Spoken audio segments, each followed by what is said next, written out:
tout le monde, je vous retrouve aujourd'hui pour terminer, j'en suis désolée, je suis impardonnable d'être aussi pipelette et donc que ce bilan mensuel filmographie est en 3 parties.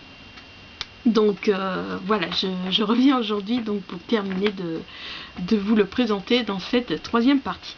Donc quand j'ai vu la vidéo de la seconde partie, donc je vous avais lu le résumé donc de la secte sans nom. J'avais commencé à vous lire ma critique, mais je me suis dit, si cela vous dérange pas, je vais, comment dire, je vais le représenter depuis le début. Donc vous redire donc qu'il est réalisé par Rome Balaguerro, et donc je l'ai regardé le samedi 29 juin. Alors je vais vous lire le résumé. 5 ans après le meurtre de sa fille, Claudia reçoit un coup de téléphone de cette dernière, lui demandant de la délivrer. Aidée d'un ex-policier, elle part à sa recherche et va découvrir une terrifiante vérité. Avant de vous donner mon avis, permettez-moi de vous présenter le résumé de ma nouvelle Paranoïaque. Ah oui, c'est bon. J'ai préparé le livre.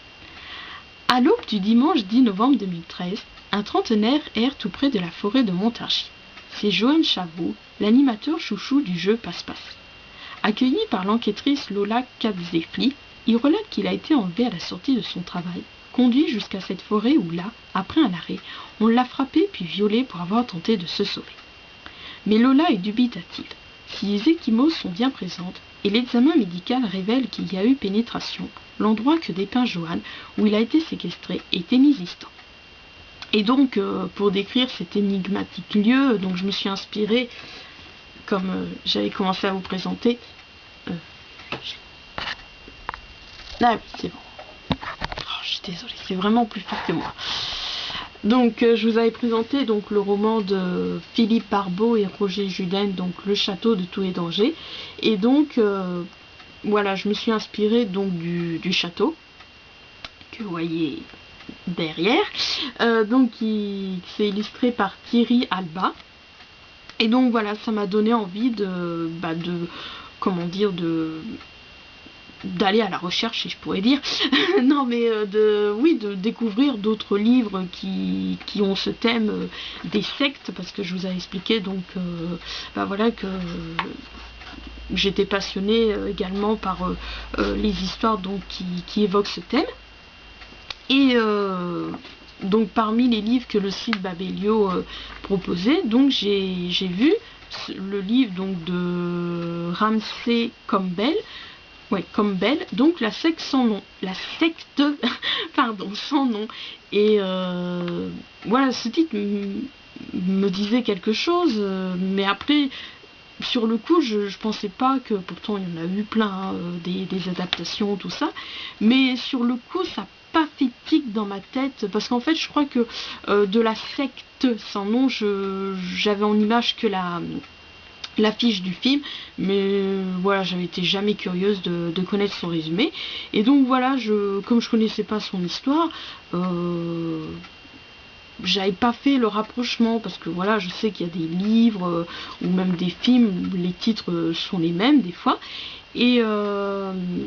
et donc en fait c'est en faisant des recherches que donc je me suis aperçue donc oui, donc c'était bien l'adaptation de ce roman, et je me suis dit voilà, comme je sais que je lis pas très vite, avec tous les livres qui me restent à lire, voilà, je savais que j'allais pas le lire de sitôt, donc je me suis dit autant le regarder, voilà, regarder son adaptation.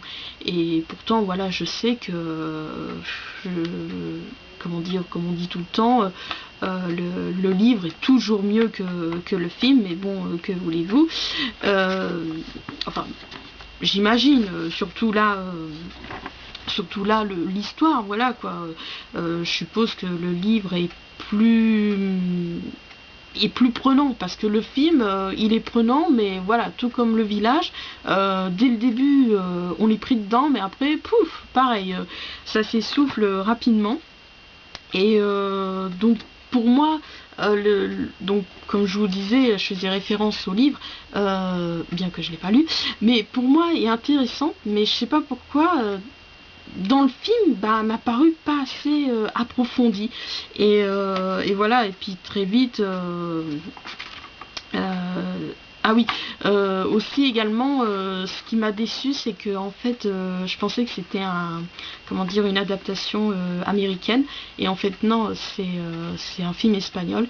Bon, voilà quoi, je veux pas être raciste, mais j'aime pas trop les films espagnols, j'aime pas trop ce qui dégage tout ça, comme je vous avais expliqué quand je vous avais donné mon avis sur Despue de Lucia. Attendez que je retrouve.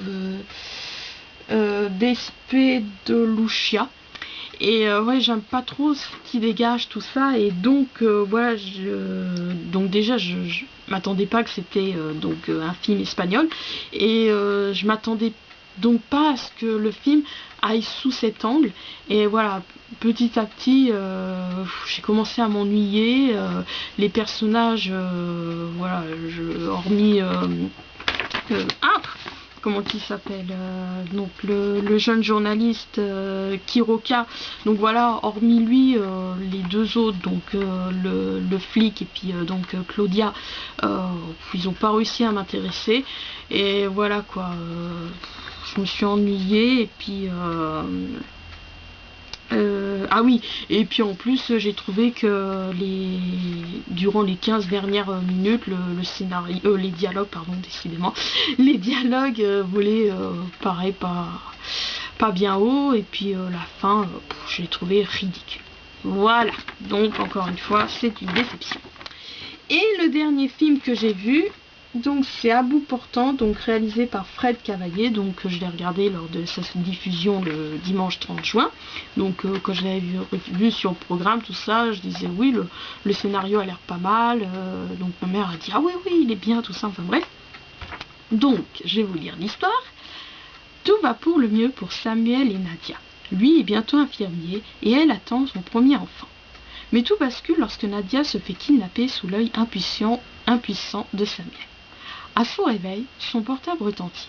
Il a 3 heures pour sortir de l'hôpital dans lequel il travaille, un homme sous surveillance policière. Le destin de Samuel est désormais lié à celui de Startet, une figure du banditisme activement recherchée par tous les services de police. S'il veut revoir sa femme vivante, Samuel doit faire vite. Pardon. Donc, ben oui, En bout portant, c'est un sympathique divertissement. Voilà, la première heure, c'est mené tambour battant. C'est vrai que c'est un bon film français. Voilà, la plupart du temps, c'est ça des fois qui fait le charme, parce que je vois, c'était pareil pour Vertige. Voilà, je me souviens quand j'avais vu je crois que je le mets aussi dans ma critique, quand j'avais vu l'affiche, je croyais que c'était voilà encore un film américain, et justement voilà, quand c'est un film français réalisé à l'américaine, et ben je trouve qu'ils ont leur patte, si je pourrais dire, il y a ce côté français qui s'en dégage, et ça fait vraiment tout le charme. Et donc voilà, la première heure, c'est vraiment superbe, enfin superbe, ouais, c'est vraiment, voilà, c'est mené tambour battant, c'est vraiment très agréable à regarder, mais malheureusement, bah voilà, au bout d'une heure, il souffre, voilà, à mon goût bien sûr, de légères baisses de rythme. Bon, oui, comme je précise, c'est vraiment légère, mais voilà, malheureusement ça lui a été fatal pour la note, et pareil à la fin, je suis quelque peu restée sur ma faim, et malheureusement donc ça lui a fait perdre une étoile, mais bon, ça reste un sympathique divertissement à regarder. Voilà. Bon bah voilà, cette fois mon bilan mensuel filmographie de juin, oui, est terminé. Je m'excuse encore qu'il soit en 3 parties, donc voilà, je m'excuse d'être un vrai moulin à paroles. J'essaierai de faire un effort pour celui-là de juillet, donc peut-être aussi il y aura moins de films, je sais pas encore. Je sais pas encore les films que je me prévois de regarder. Si hier j'ai regardé Ah, comment ça s'appelle, La Guerre des boutons. Et puis après j'ai découvert un film, c'est Dès demain dès l'aube, là après avoir regardé La Guerre des boutons, j'ai feuilleté le programme, tout ça, et donc j'ai vu ce film, je me suis dit oh, ça a l'air pas mal, donc j'ai lu le résumé, et donc j'ai attendu, il passait à 1h moins 20, et c'est vrai que c'était pas mal. Et jeudi, je me prévois de me regarder Germinal. Puis après, bah, ça va être des petits films comme ça. Je sais pas du tout. Hein, je sais pas du tout quoi regarder. Enfin, vous verrez comme d'habitude à la fin du mois. Bon, bah, je vous dis à très bientôt. Bah voilà, à bientôt.